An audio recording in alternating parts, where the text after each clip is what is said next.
buenas tardes. Muchas gracias a vosotros, porque los que os estáis perdiendo el partido sois vosotros, en realidad.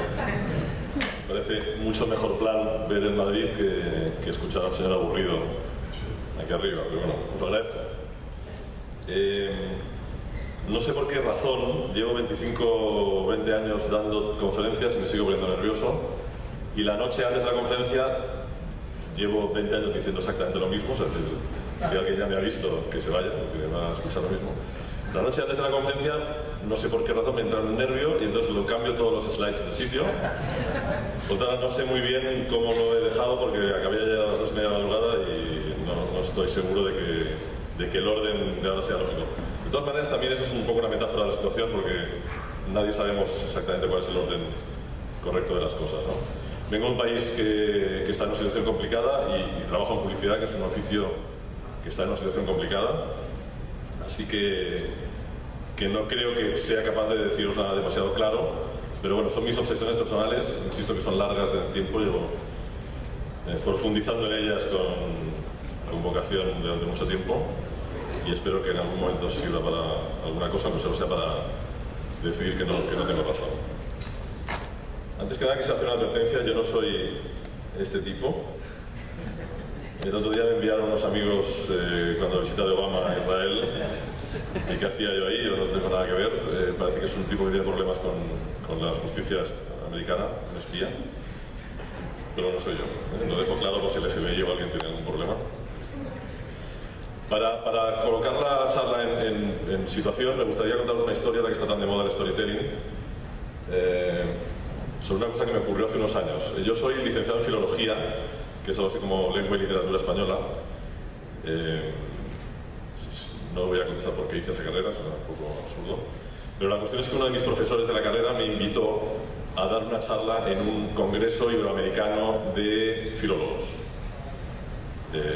Lo cual para mí supuso un honor enorme, ¿no? Pensé, bueno, pues un pobre publicista dando una charla en medio de intelectuales y de gente de este nivel, de catedráticos de universidad.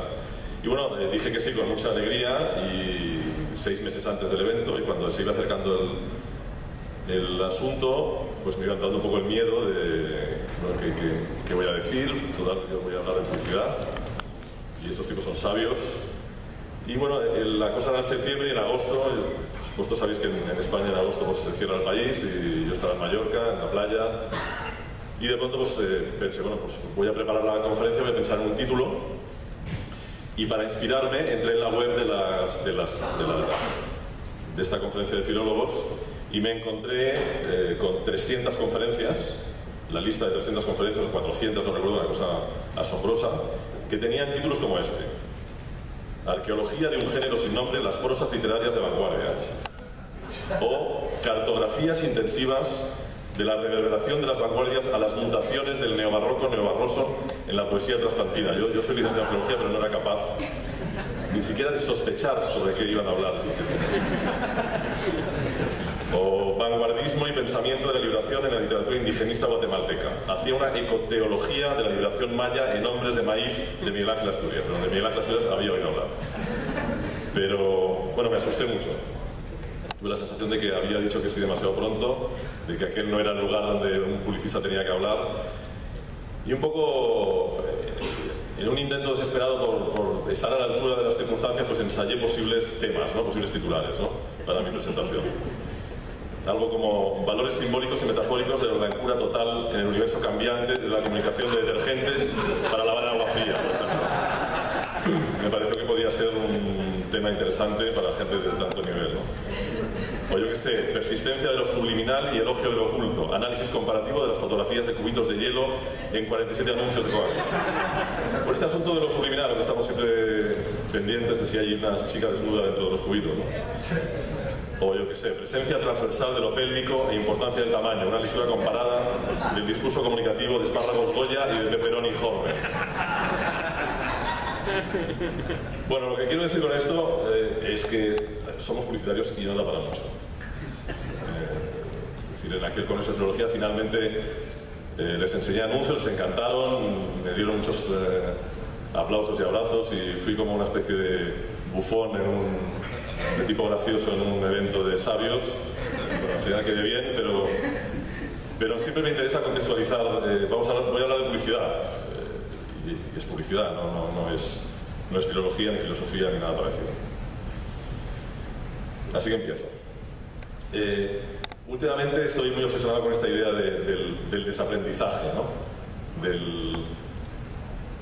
Luego voy a ir, digamos, profundizando en ella, pero tengo la sensación de que en una profesión y en un mundo que se complica por momentos, lo que nos toca es precisamente tratar de eliminar los prejuicios, lo que creemos que sabemos, y tratar de ver las cosas desde una perspectiva como mínimo fresca o infantil o nueva o ingenua, ¿no?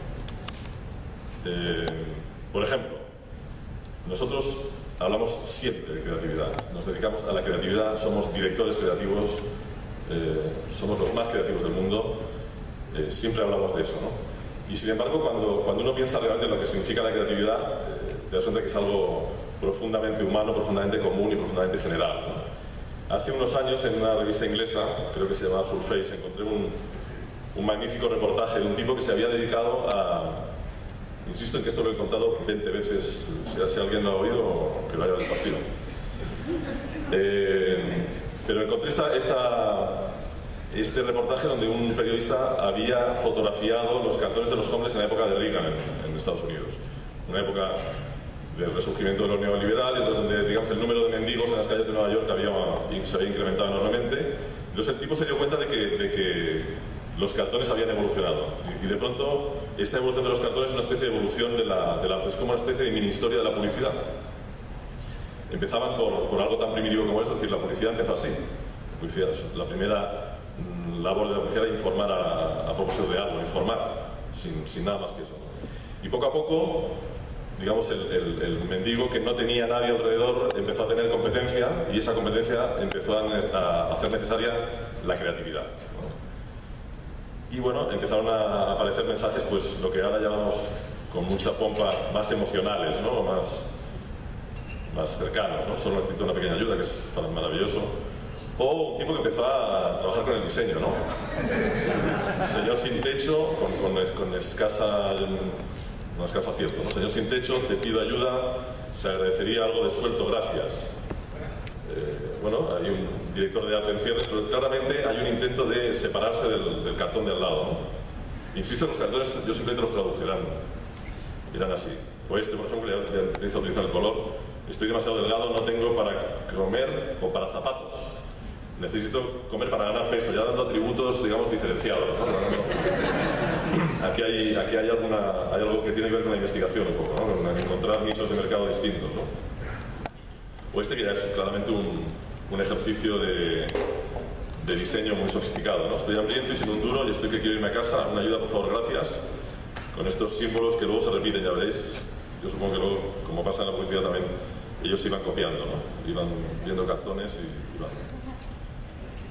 O este, por ejemplo, que me parece que es el paradigma de la presión del cliente sobre la agencia, ¿no? Es decir, hambre y roto, ¿no? Alguien ha dicho, luego tendrías que poner algo más, ¿no? Hambre sin hogar y roto, gracias, todo ayuda, especialmente monedas para la lavandería, que tenga un buen día, color, imagen, falta un cupón de respuesta, y un hashtag y ya todo estaría perfecto, ¿no? Luego este que es mi favorito, luego lo repetiré cuando hable de otra cosa. Cualquier cosa me ayudará, tu sonrisa de héroe para un día de sol. Yo a este tipo lo contrataría, me parece... No, te lo digo en serio, me parece brillante, y me parece brillante ese subrayado. De hecho, el logo de Danone es esto, ¿no? Este subrayado abajo de sonrisa, en forma de sonrisa. O el último, que es un cartón que claramente refleja, digamos, esa época de honestidad brutal que nos trajeron, por ejemplo, las .com hace unos años, ¿no? Soy feo y todo el mundo me odia, necesito una cerveza. Pero insisto, esto es real, y esto ocurrió, y esto demuestra que la creatividad, eso de lo que tanto alardeamos, es algo tan común que en una situación tan dramática como esta y tan extraordinariamente humana como esta, pues se produce de un modo normal. Así que cuando hablamos de creatividad hablamos de esto, hablamos de, bueno, tenemos competencia y tenemos que diferenciarnos de ella. Lo digo porque últimamente insisto mucho cuando voy a charlas en la universidad en decirle a los chicos, no sois creativos, sois vendedores. Nosotros utilizamos la creatividad, obvio, pero para vender. Y el que no entienda esto debería dejar la profesión, porque no somos artistas, no somos poetas, no somos filósofos, somos vendedores de alfombras o de salchichas de Frankfurt, pero vendedores. En cambio, hemos construido esa especie de pantalla delante nuestro, ¿no? Que yo creo que muchas veces nos hace ser sospechosos delante de, no solo de los clientes, sino también de la sociedad, de la creatividad, ¿no? Tenemos revistas que se llaman Creative Review o Creativity, ¿no? Estamos insistiendo todo el día en esa cosa. Y en cambio, por ejemplo, en España, donde tenemos algún representante extraordinario de creatividad, como por ejemplo este señor, Ferran Adrià, que para muchos es el mejor cocinero del mundo y yo diría que de la historia, pues insiste siempre que él es cocinero, ¿no? Y nadie puede negar que este tipo es un extraordinario creativo, pero no tiene nada que ver. La creatividad se aplica para algo, en nuestro caso para vender. He empezado diciendo desaprender, pues estas son las cosas que entiendo que deberíamos ir desaprendiendo, ¿no? Es decir, regresar a lugares más humildes, diría yo, ¿no? De nuestra profesión. Bueno, esto es una obviedad tremenda, pero a pesar de ser una tremenda obviedad, sigue, yo creo, sin entenderse demasiado bien. Porque yo cuando lo digo, no, ¿qué le parece a usted, cómo ha evolucionado el escenario de la publicidad? Yo siempre digo, no, pues ha evolucionado de simple a complejo. Y dices, "Ole, ya, ¿no? Pero hay algo más. Ya, pero es que a pesar de que entendemos que hemos pasado a un escenario de complejidad, seguimos buscando el nuevo modelo de agencia de publicidad. ¿Pero por qué un nuevo modelo de agencia de publicidad si estamos en un escenario complejo? En todo caso serán 2000 nuevos modelos de agencia de publicidad, ¿no? Si estamos en la complejidad, la solución será compleja, ¿no? Y en cambio seguimos con esa obsesión por la simplificación, que yo creo que es muy peligrosa, ¿no? Pero no nosotros, también la física o también la matemática, esta obsesión humana, racional, por encontrar una sola solución a los problemas, ¿no? Por poner un ejemplo muy gráfico, esto era Cannes en el año 90, ¿no? Y esto en el 2009. 3 años después hay 3 o 4 categorías más, es decir, este chart debería actualizarse con unos cuantos... Bueno, pues efectivamente lo nuestro se ha vuelto complicado, ¿no? Por ejemplo, esto que te enseñan siempre en los briefs ahora, ¿no? Te dan un brief y te dicen, bueno, la campaña debería salir aquí. Pero, ¿dónde exactamente, no? Pero bueno, este es el mapa al que nos enfrentamos cada día, ¿no? Yo últimamente he llegado a la conclusión de que esa simplicidad nos volvió idiotas, ¿no? Es decir, estamos hablando todo el rato de la publicidad tradicional y criticamos a la publicidad tradicional como si la publicidad tradicional, es decir, la publicidad masiva, sobre todo la publicidad de televisión, hubiera existido siempre, cuando en realidad existió 50 años. Y esos 50 años lo destruyeron todo. O sea, nosotros éramos mejores hombres de marketing, mejores hombres de venta antes de la televisión. Y deberíamos volver a recuperar aquella capacidad que tuvieron los pioneros de explicar el negocio desde una perspectiva mucho más global, ¿no? La televisión nos destruyó, nos convirtió en gente simple, ¿no? Yo siempre utilizo este chat para expresar de un modo muy complicado, ¿no?, la dictadura de este aparato. Lo que ocurrió es exactamente que las marcas y los anunciantes pasaron... Era demasiado fácil decir, durante mucho tiempo fue demasiado fácil decir, y entonces confundimos el decir con el hacer y abandonamos la idea de que al final una marca es aquello que hace y no aquello que dice, como una persona es aquello que hace y no aquello que dice, ¿no? Pero nos pusieron tan fácil decir y era tan sencillo hablarle a millones de personas e insistirles en cualquier cosa y que más o menos eso se creyera, que, digamos, perdimos el músculo para entender lo que el marketing de venta es, ¿no? Hay esta frase magnífica de Robert Stephens: la publicidad es un impuesto que hay que pagar por no tener un producto memorable, que me parece que resume perfectamente la situación en la que nos encontramos ahora, por lo menos la que nos encontramos en España, ¿no? Donde, por poner un ejemplo, las marcas hace 20 o 30 años no tuvieron ningún problema en fabricar para la marca de la distribución, para lo que se llama marca blanca. Es decir, un tipo que tenía una marca de macarrones y que se anunciaba en televisión no tenía ningún problema en los mismos macarrones vendérselos al supermercado, que los ponía a mitad de precio con otra marca y era el mismo producto. ¿Qué ha ocurrido? Que al cabo de 20 años la gente ha dicho, bueno, los macarrones son iguales, esto vale la mitad, me compro que vale la mitad, claro. Pero ese error fundamental, digamos, de despreciar tu producto y la diferencia de tu producto, se produjo porque pensábamos que la televisión lo podía todo, que la televisión nos daba la fuerza para convencer a cualquiera y, por tanto, hacer televisión nos diferenciaba. Hacer televisión nunca ha diferenciado a nadie. La televisión sirve para explicar historias. para explicar ventajas, para explicar lo que sea, para informar. Nos olvidamos también esto, ¿no? En los años 90 se puso de moda hablar de que la marca no era todo, ¿no? Incluso hubo algún presidente de Coca-Cola que llegó a decir que en Coca-Cola lo importante era el logotipo y la forma de la botella, y que lo que había dentro no tenía menor interés, pero sin embargo a nadie se le ocurriría comprar un yogur BMW, me imagino, ¿no? Es decir, hay una relación muy clara entre el logotipo o esto, ¿no? Hay una relación muy clara entre el logotipo, entre la marca y aquello que hace bien. De hecho, cuanto más grande es la marca, cuanto más poderosa es la marca, más relación tiene con una cosa real que ofrece al consumidor y que el consumidor valora, ¿no?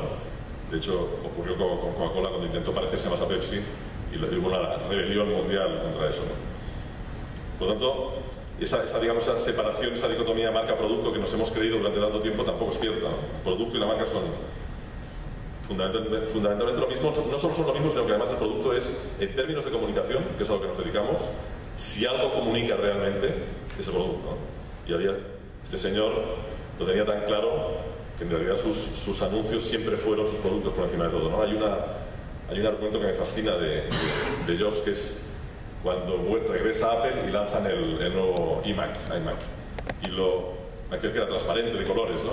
Y lo fabrican con un asa. No sé si recordáis, nadie nunca usó eso para mover el cacharro aquel que pesaba mucho. Se quedó encima de la mesa, pero lo que Jobs estaba diciéndonos es: estas cosas no están hechas para quedarse fijas en un sitio, ¿no? Estaba haciendo un anuncio en realidad. Es decir, aquel asa no era un artefacto del producto, era un anuncio, era comunicación, era publicidad. A eso nos dedicamos, ¿no? A eso nos deberíamos dedicar. Esa frase famosa de Ford, que tiene que ver con eso que también decía Jobs siempre, es decir, y que tiene que ver con la investigación. Al cliente no hay que preguntarle qué producto quiere, ¿no? Hay que sorprenderle con el producto, hay que darle lo que él todavía no sabe que quiere, ¿no? Eso es comunicar con el producto, eso es innovar con el producto.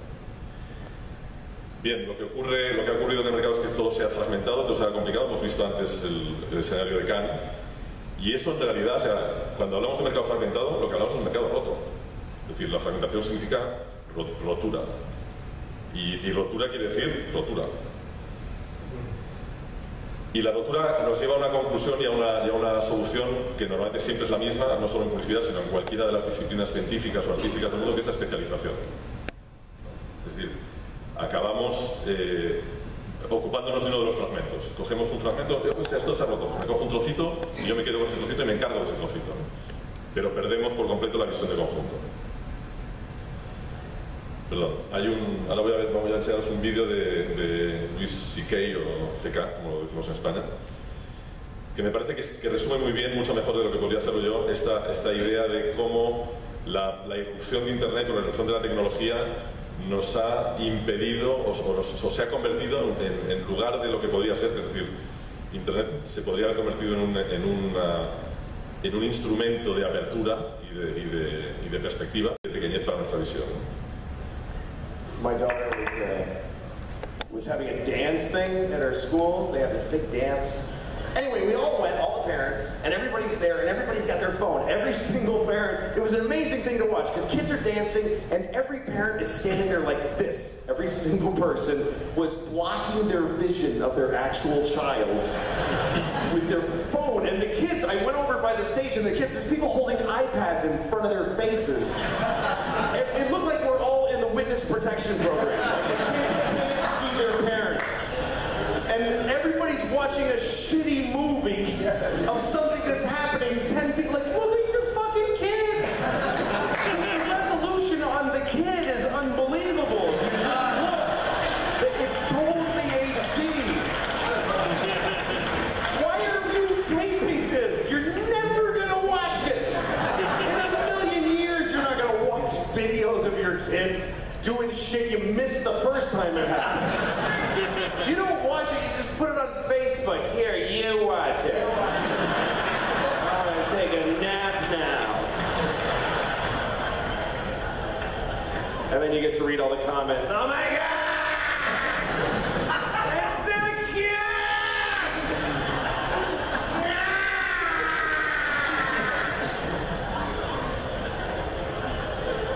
And guess what? They're not watching it either. They're not watching the video. These kids are dancing for no one. watches the videos on your Facebook. They see the first frame of a kid and they go, ah, that's very nice, okay, back to this.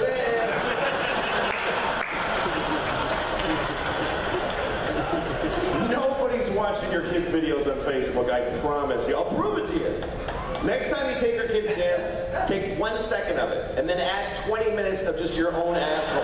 Just go into the bathroom and just record your own anus, opening and closing for 20 minutes. Tack it on to your kid dancing for a second and put that on Facebook. Everybody will write the same thing. That's adorable. I think I see a future star.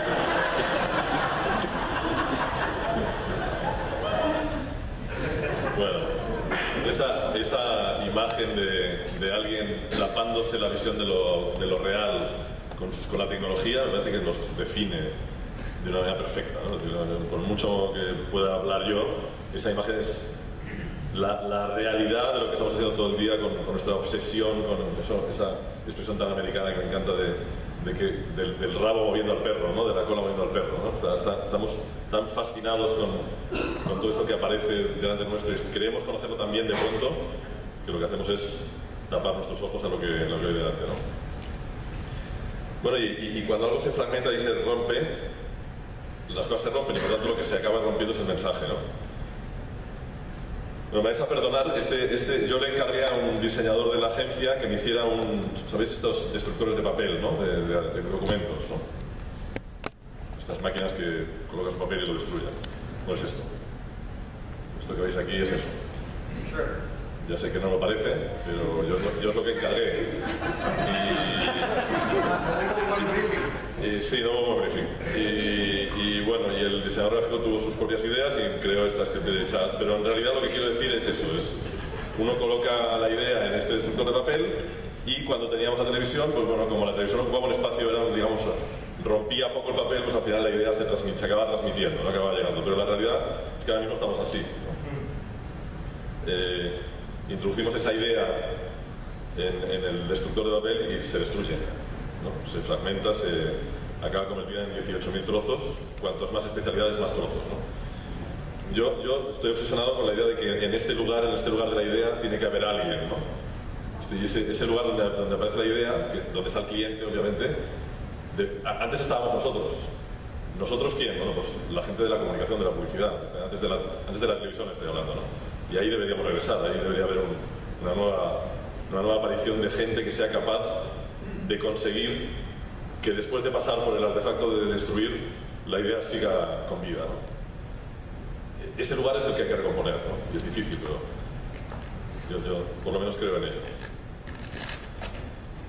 Y luego nos pasamos el día hablando de ideas y hemos acabado confundiendo idea con ejecución muchas veces, ¿no? O idea con anécdota, o idea con insight, o idea acabamos dándole a la parte el carácter del todo, ¿no?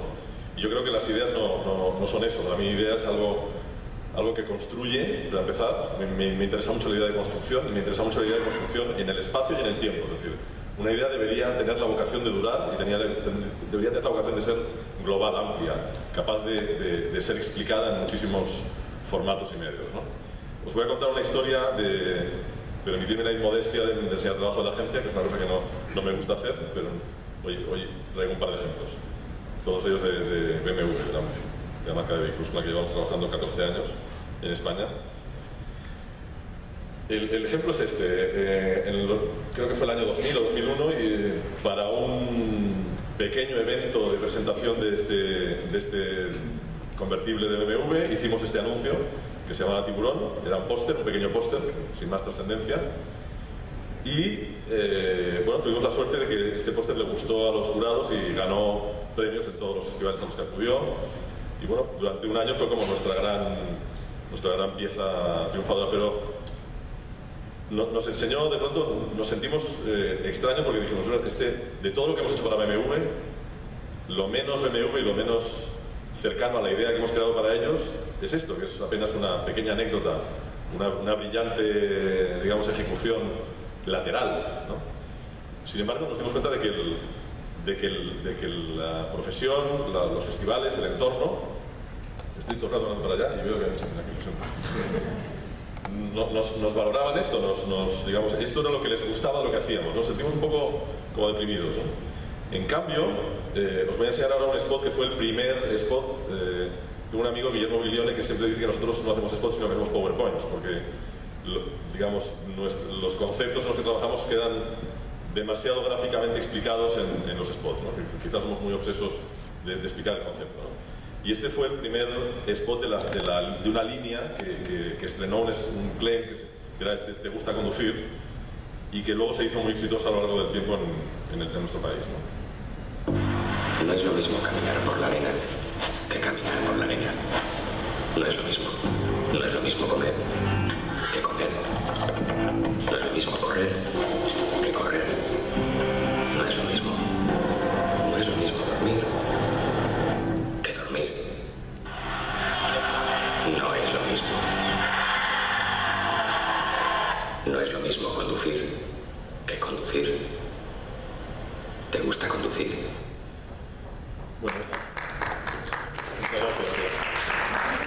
Este anuncio tuvo mucha menos repercusión. Es verdad que en el mercado tuvo mucha, pero en los festivales no. Creo que este ganó un bronce en Cannes, un poco porque algún jurado español estuvo muy brillante en la argumentación. Pero sin embargo inauguró un camino que duró 14 años, ¿no? Inauguró un camino que nos permitió construir y construir y construir. Yo cuando hablo de idea hablo de esto, no hablo del anterior. Yo creo que el mercado y la profesión, cuando habla de idea, habla del anterior. Y es muy difícil de entenderse porque son cosas realmente muy contrapuestas, ¿no? Desaprender, estoy todo el rato intentando tratar de volver a esa idea de desaprender, ¿eh? Efectivamente, otro tremendo problema de nuestra profesión es la aversión al riesgo de todo el mundo, ¿no? Y parece que Internet ha creado una justificación. Es decir, Internet es medible, ¿no? Decimos, Internet es científico. Internet podemos saber cuántos clics se hacen en un banner, cuánta gente ve nuestros vídeos. Luego sabemos que resulta que estas cosas se compran y hay robots haciendo todo el rato así en Max, ¿no? Para que nosotros pero tenemos siempre esa idea de que las ideas no son arriesgadas, de que las ideas se pueden medir, de que lo que hacemos se puede medir, es mentira. Vivimos en esa fantasía, digamos. Hay esa viñeta del Roto, que es el mejor editorialista del país, pero es un tipo que hace dibujitos, y que explica muy bien eso, ¿no? Es decir, las ideas tienen ese componente de peligro que nadie quiere aceptar, ¿no? Mucho más ahora, ¿no? No vivimos en una sociedad más sencilla que hace 10 años, vivimos en una sociedad más compleja, y por tanto la necesidad de riesgo es infinitamente mayor.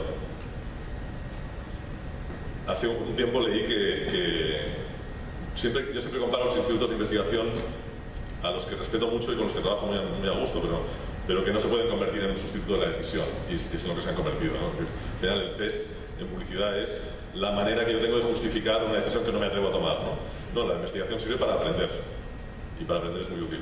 Leí en alguna parte, y no sé si es la verdad, pero es maravilloso como historia, que Julio César sobornaba a los augures para que dijeran que iban a ganar la batalla, ¿no? Porque bueno, la gente estaba muy preocupada por lo que habían hecho los augures, entonces los augures, estos tipos que abrían una gallina y veían lo que iba a pasar en los intestinos de la gallina, y entonces él les pagaba dinero, les decía, decir que vamos a ganar, y entonces pues, los soldados, luego no sé si el Madrid está haciendo lo mismo, los soldados al final ganaban el partido, ¿no? Pues, habría que pagar a los institutos para que dijeran lo que queremos decir, ¿no? Me estoy repitiendo un poco, pero bueno, la percepción es global.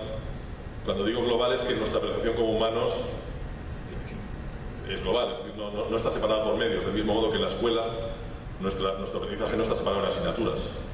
Es decir, el mundo no se explica en asignaturas, no se explica en trozos. El mundo se explica de un modo global y nuestra percepción y la manera en que lo recibimos es global. Y cuando hablamos por ejemplo, de Cannes y vemos que todo está separado en cajitas de distintas categorías, eso no es real, la realidad es global. Y deberíamos juzgar las ideas en su contexto, no separadas en cajas, ¿no? Y eso es como debe funcionar una idea. Lo que nos lleva, digamos, en un modelo en que ya no podemos repetir porque hemos perdido esa conexión con lo masivo, con la televisión o con los medios masivos como elementos de audiencia cautiva. Lo que debemos hacer es ser consistentes, ¿no? Que nos lleva a una idea un tanto poco ortodoxa en estos momentos, que es la idea de largo plazo, ¿no? Este tipo, ¿no? Que fue una demostración de coherencia y de consistencia, incluso en su manera de, como veis, yo intento imitarle, aunque solo sea en el aspecto. Pero detrás de eso lo que hay es una cosa subversiva, que es la idea de largo plazo, ¿no? Yo soy de los que está convencido de que la crisis en la que estamos es una crisis del triunfo del pensamiento a corto plazo. Y mientras no eliminemos esa idea del cortoplacismo, no saldremos. Es decir, el mundo tiene que ser pensado, imaginado o ilusionado a largo plazo, porque si no, no vamos hacia ningún lado, ¿no? Digamos, los sueños o las ambiciones están compuestas de largo plazo. Se construyen en esa idea de un día seré, o un día haré, o un día llegaré. Y en cambio estamos viviendo constantemente en esa idea de mañana, ¿no? Del presentismo. Eso también es una obviedad, pero que tampoco funciona mucho, ¿no? Las marcas, las ideas tienen que representar a las marcas y las marcas tienen que poseer territorios, ¿no? Yo, por ejemplo, cuando era joven, nunca entendí esta campaña. Siempre me pareció que era de lo peor que se podía haber hecho en el centro.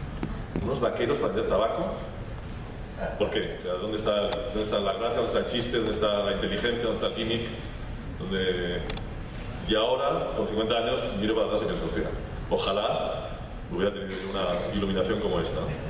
Pero estos tipos realmente, digamos, cuando uno habla de territorio en publicidad, estos sí que construyeron un territorio real, ¿no? Un territorio incluso físico, ¿no? Con su polvo, con sus árboles, con su sol y con su atardecer. Otra cosa contra la que intento trabajar y me cuesta mucho es contra la idea lo mismo que hay una dictadura del storytelling, ahora todo es storytelling. Cualquier cosa es un relato, ¿no? Sí, claro, esto fue siempre, ¿no? Ahora estamos desde hace unos años en la dictadura del consumer insight, ¿no? Los insights, ¿no? Todos hablamos de insight. Pero los insights no construyen visiones de marca. Los insights, en todo caso, construyen anécdotas o nos hacen reconocer en anécdotas o en historias con las que nos identificamos. Pero lo que hay detrás es otra cosa, ¿no? ¿Alguien marcó? En Madrid, ¿no? Por ejemplo, en el caso de IKEA. Estos tipos, yo trabajo para ellos desde hace 14 años también. Y esos tipos tienen esta visión, crear un mejor día a día para la mayoría de las personas. Para ello IKEA democratiza el diseño ofreciendo muebles y accesorios de decoración, de diseño y funcionales, a precios muy asequibles, para que la mayoría de las personas puedan acceder a ellos. Así de simple. Esto es una visión, esto no es un consumer insight. Y las marcas se basan en esto. Hasta el punto de que si uno... Claro, es que si IKEA no existiera y ahora a alguien se le ocurriera hacer una investigación de mercado para tratar de validar el modelo y la idea, la investigación de mercado diría, no, pero qué barbaridad, ¿cómo es posible, no? Entonces, loco. Quiere hacer viajar a la gente al suburbio, cargar los muebles allí ellos, que los lleven a casa también, que los descarguen, que los monten, que les cueste mucho. ¿Por qué? ¿No? Nadie hará eso, ¿no? Eso es una visión. Lo que me lleva a decir esto, que una compañía produce y vende algo por una razón, y si esa razón es solo ganar dinero, no funciona. Obviamente hay que ganar dinero, pero no puede ser la única razón. Y yo creo que el 90% de las marcas ahora mismo la razón que tienen es esta. Y la marca, lo que entendemos por marca, para aquello para lo que trabajamos, es eso exactamente. Estos dos slides se los robé le pedí permiso, se los robé a Alejandro Zael Apolo, que es un arquitecto, del que un día vi una charla y me interesó mucho su perspectiva. Él hablaba él es de la misma generación que yo, de los 60s, y decía que nosotros formamos parte de una generación apolítica, ¿no? Desideologizada. Una generación que vivió, digamos, hemos vivido en un tránsito entre la de nuestros padres o nuestros hermanos mayores, que tuvo estos, entre otros, hasta, digamos, estos eran los líderes del mundo, o los líderes de la visión del mundo. Y en cambio nosotros hemos vivido más bien con gente así, ¿no? con empresarios que han tenido visiones. Lo curioso que decía Alejandro es que los que de verdad cambiaron el mundo son estos, ¿no? Los que de verdad han transformado las cosas, los que de verdad han conseguido que todo el mundo se pueda vestir, digamos, como Christian Dior a precio razonable, o que pueda viajar por todo el mundo a low cost, o que pueda amoldarse la casa bien de precio, y que han constituido revoluciones, no sé si sociales, pero sí sociológicas importantes. Ha sido esta gente, ¿no? Por no decir Jobs o Gates. Lo que demuestra que detrás de la marca hay algo parecido a lo que había detrás de esta gente, ¿no? Es decir, hay un ethos, hay una visión, un punto de vista que la marca y que la comunicación de esa marca traslada a la gente, ¿no?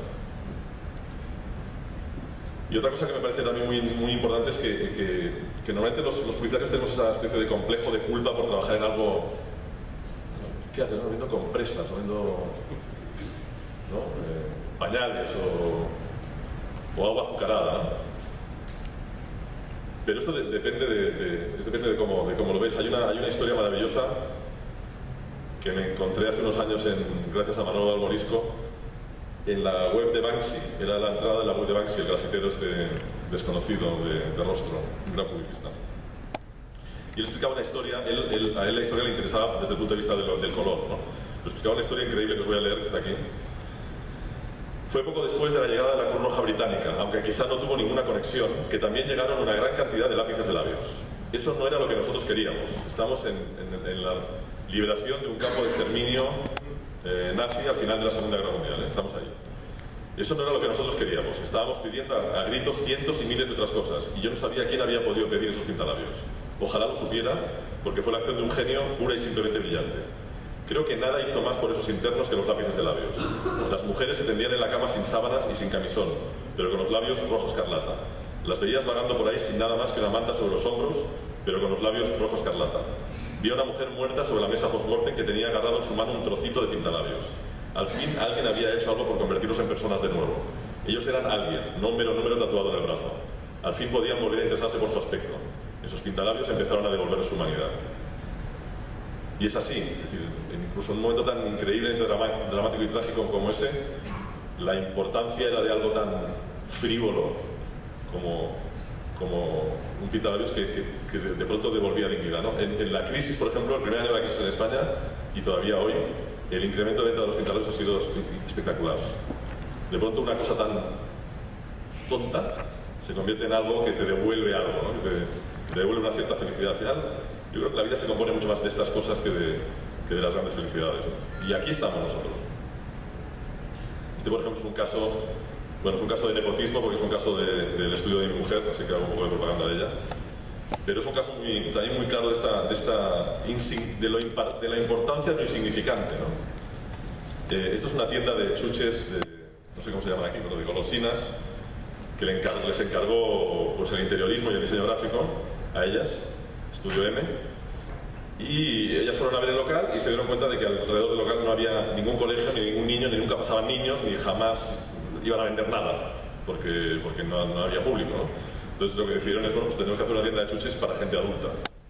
Y crearon esta idea de la farmacia, de las pastillas de la felicidad, y bueno, la idea funcionó, es un exitazo, ahora ya tienen 7 o 8 locales en distintos lugares, pero lo increíble es que alguien compró un paquetito de Happy Pills y se le regaló a un amigo suyo enfermo de cáncer en Irlanda, creo que era, en Dublín, sí, exacto.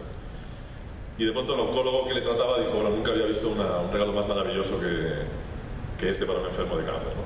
Y aquí, de pronto, es cuando uno piensa, cuando uno siente, lo que hacemos es muy importante. Es muy importante.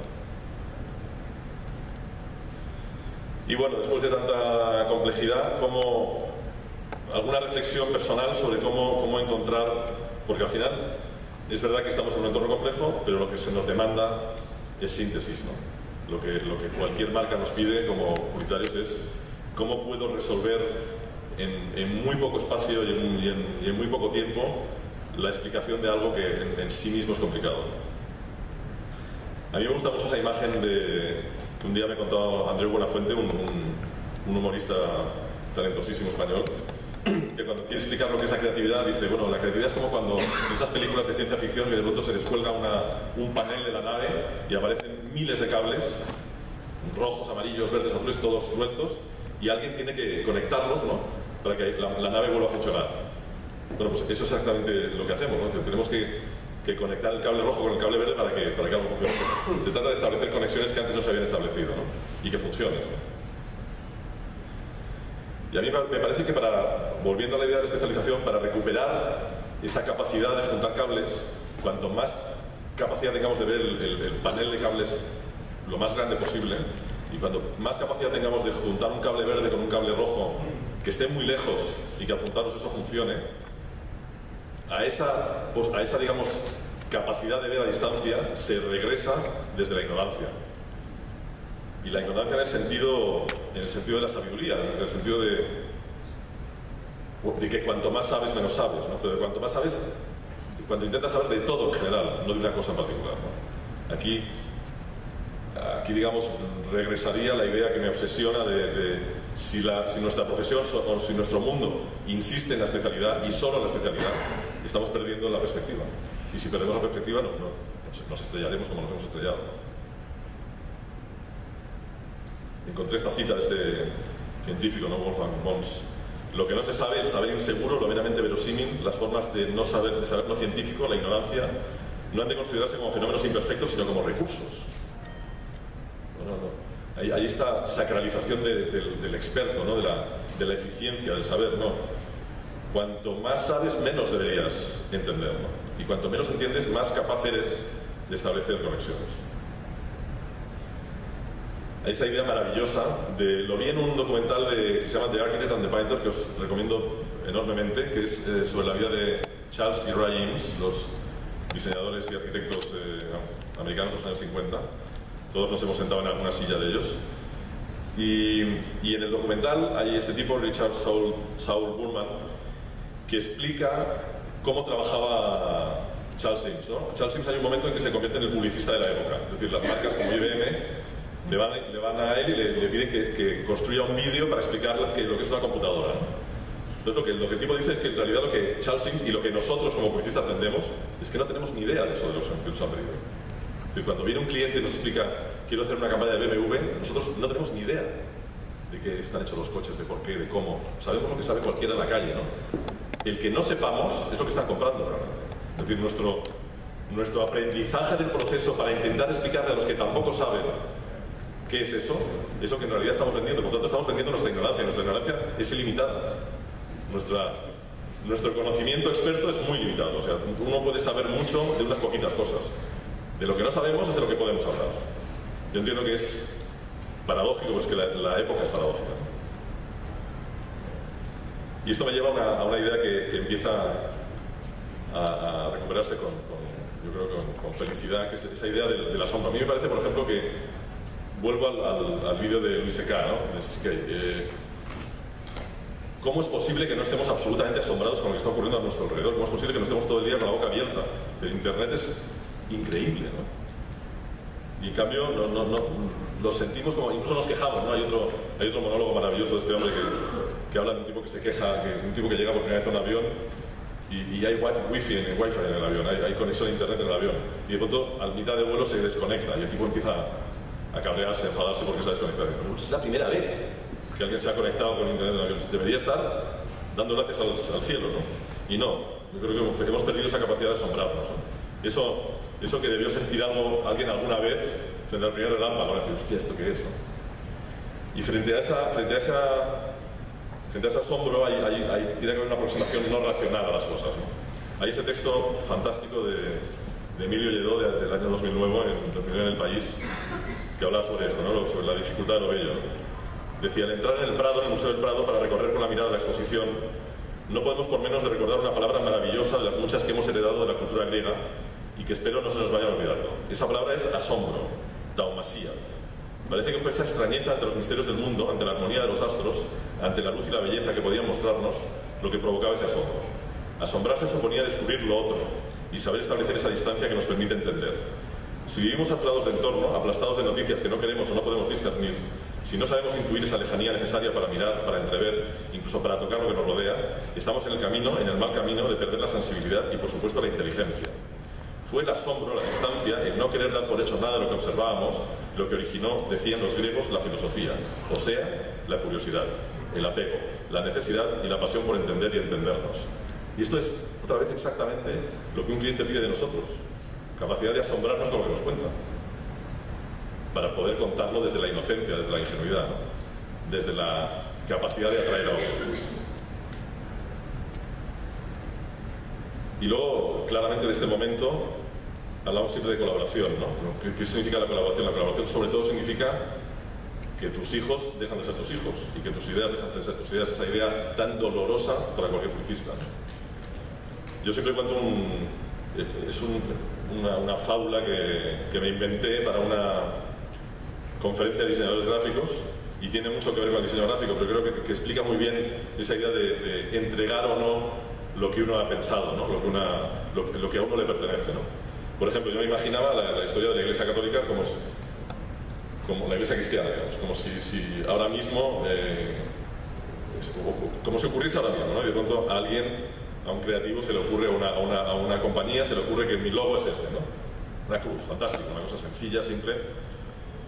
Y lo que hace, en vez de torturarnos con una cruz única, es entregar esa idea a la gente y que la gente la desarrolle, que es lo que ha pasado, ¿no? Es decir, y de pronto hay tantas cruces como creyentes o más, ¿no?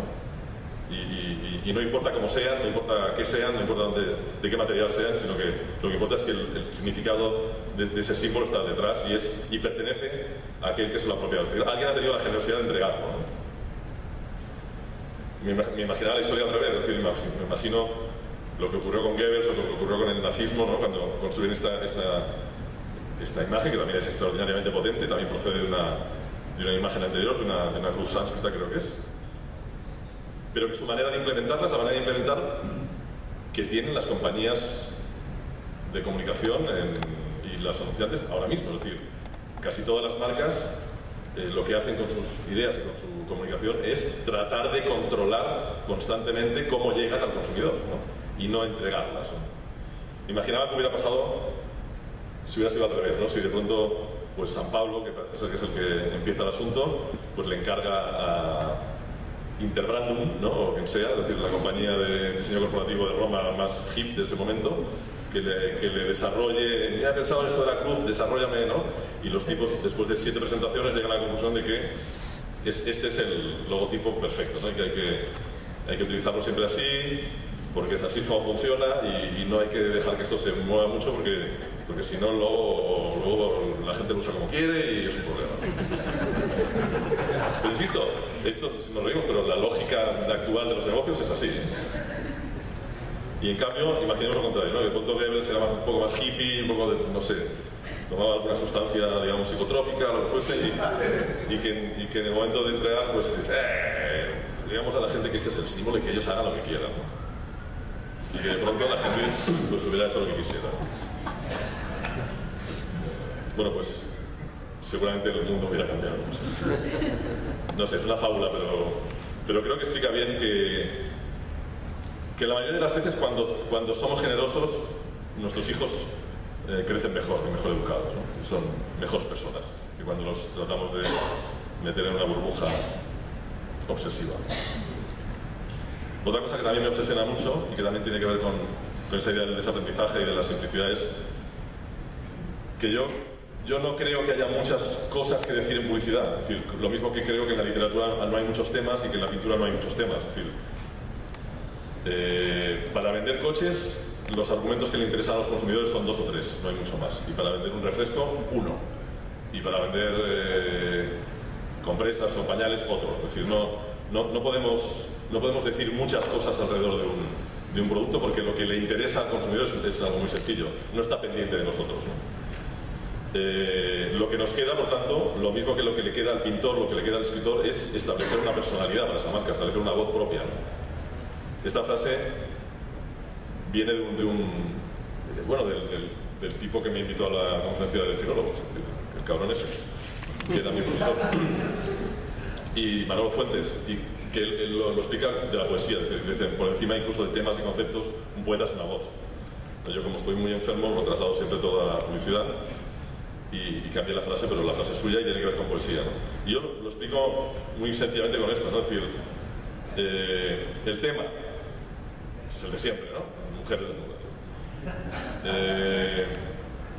Pero de pronto ese tema, que no es muy original, es decir, si esto ahora mismo se inscribiese en Cannes, en un festival, apareciera por allí, de pronto alguien diría, no, bueno, esto ya lo hizo Velázquez, ¿no? Bueno, esto no puede ganar un premio, ¿no? Porque ya lo hizo, pero coño, pero está mucho mejor, o está más distinto.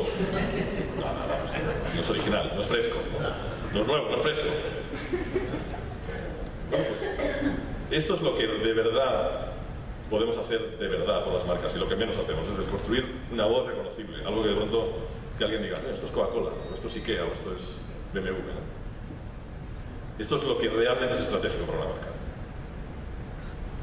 qué tipo está, ¿no? ¿Qué tiempos? Y ya para ir acabando, os agradezco mucho la paciencia.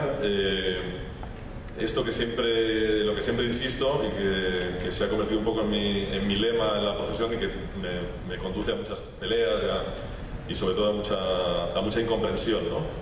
Pero yo estoy convencido, absolutamente convencido de que la poesía, o sea, no los libros de Shakespeare ni los sonetos de Góngora, sino la poesía, lo poético, es el género artístico y el lenguaje, porque para mí es un lenguaje más popular y más común que existe. De hecho, no os voy a pedir que levantéis la mano, pero estoy seguro de que el 80% de los que estáis aquí habéis escrito alguna vez un poema muy malo y lo tenéis guardado en algún lado o lo habéis destruido porque habéis sentido en algún momento la necesidad, pues porque os han dejado una novia o un novio, o porque estáis tristes, porque yo qué sé, o porque estáis muy contentos de escribir aquello de una manera distinta, con un lenguaje que supone eso que decía Joan Margarit, que es un poeta arquitecto, del que soy muy devoto. Dice que la poesía tiene esa intensidad de la verdad, es decir, esa capacidad de lo que no tiene lo racional de llegarte directamente al corazón, con algo verdadero, ¿no? Y cuando hablo de lo poético no hablo insisto, no hablo de Góngora ni de los poetas extraordinarios que publican libros que nadie compra, ¿no? Y que uno diría que, no, cuando dices, la poesía es muy común, es muy general. No, la poesía nadie la vende y nadie la lee. No, pues sí. Y por ejemplo, antes hemos visto un ejemplo maravilloso de poesía en un cartón, de alguien que seguramente no se llamará a sí mismo poeta, ¿no? O yo qué sé, las paredes están llenas de... Esta es maravillosa, ¿no? Antes de los bípedos todo era poesía, es cierto, ¿no? Seguramente la primera explicación de alguien frente a ese relámpago que hemos visto antes fue una explicación poética, no podía haber una explicación racional porque no tenía ni idea de qué estaba pasando. Y de pronto pues inventó un dios o inventó un mito, ¿no? O esto, ¿no? No tengo fuerzas para rendirme. Las paredes de los lavabos están llenas de poesía, alguna de ellas por Kaz, ¿no?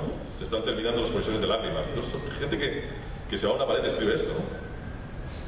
O esta, que es increíble, ¿no? Un pobre chico o chica que se acerca a una tubería y escribe pequeñito, ¿no? Sentirse solo.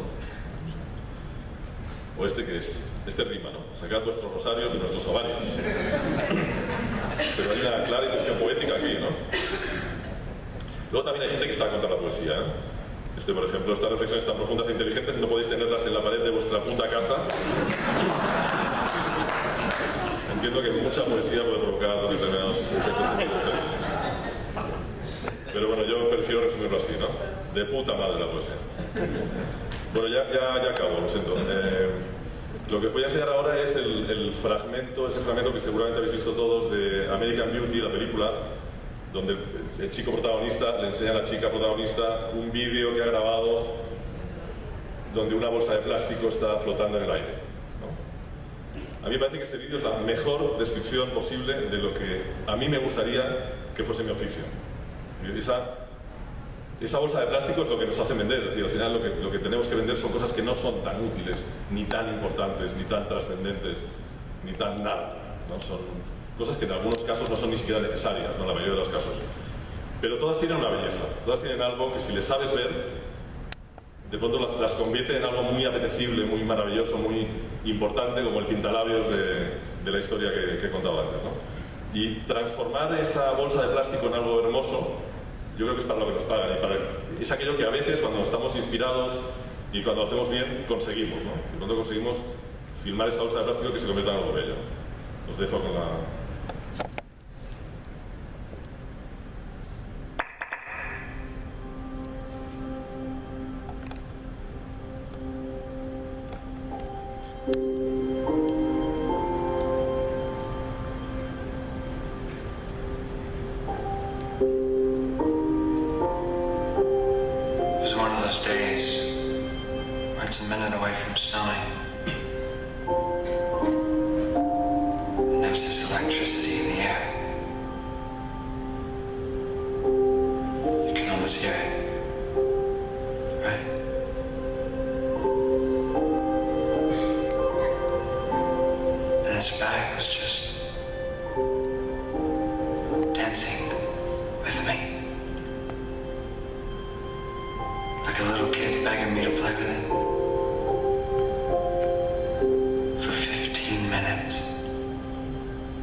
Entire life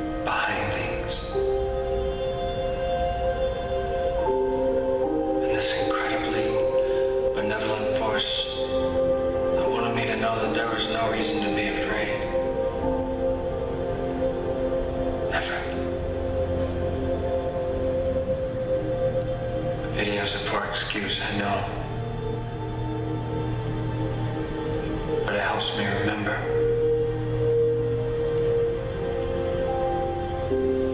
I need to remember.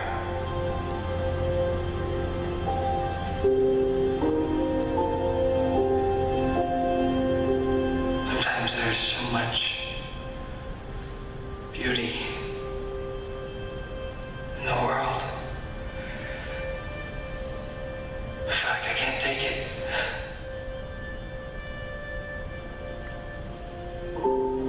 And my heart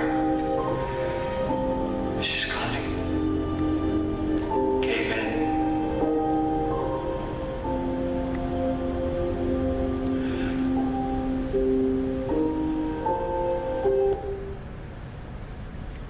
Siempre que lo veo me pasa lo mismo, tengo la sensación de que es esto, ¿no? Cuando hablo de poesía, hablo de esto y no tiene que ver con palabras, tiene que ver con una aproximación a la realidad, a la búsqueda de la belleza que existe en cualquier cosa, ¿no? Sin embargo, el arte tiene, en el arte en general y en la cultura en general, la felicidad o la belleza, digamos, positiva, tiene muy mala fama, ¿no? Es decir, por eso la publicidad tiene muy mala fama en entornos artísticos, ¿no? Porque nosotros hablamos del lado brillante de la vida y eso no mola nada para la cultura, ¿no? Quisiera acabar con dos anuncios de la agencia y una reflexión de John Berger. Los anuncios de la agencia intentan explicar o demostrar esto que acabo de decir, es decir, cómo de pronto una reflexión mínima, minimalista, simple, sencilla, poética, se puede convertir en algo que vende muchos, en este caso, coches.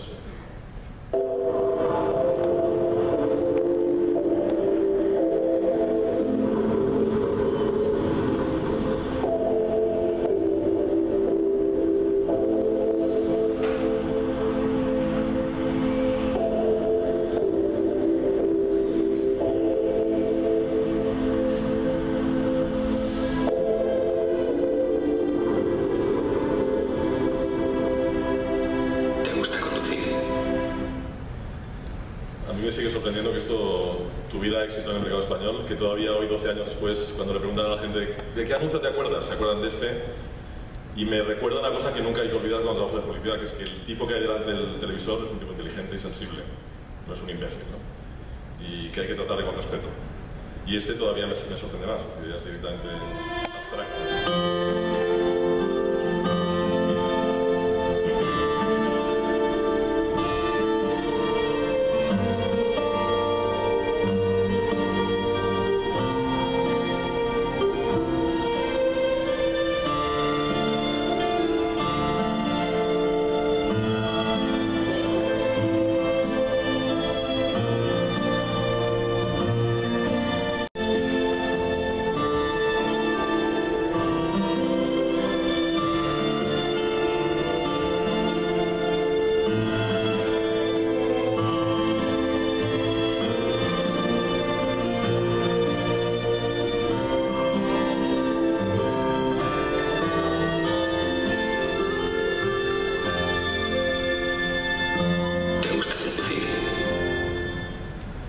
Bueno, acabo con esta frase de Berger, que siempre coloco al final de mis conferencias, me parece que resume muy bien el mensaje final de mi intención con este oficio, ¿no? Creo que evolucionamos a través de la práctica y no de la teoría, por tanto yo no debería estar aquí dando charlas, evolucionando haciendo cosas, no pensándolas. Y también creo que hay que hacer cosas con los otros y no solos. De la acción conjunta es de donde sale la energía para avanzar. No tengo ni la menor duda de esto. Espero que el orden de los slides no haya sido el incorrecto y gracias por no habernos dormido durante el asunto.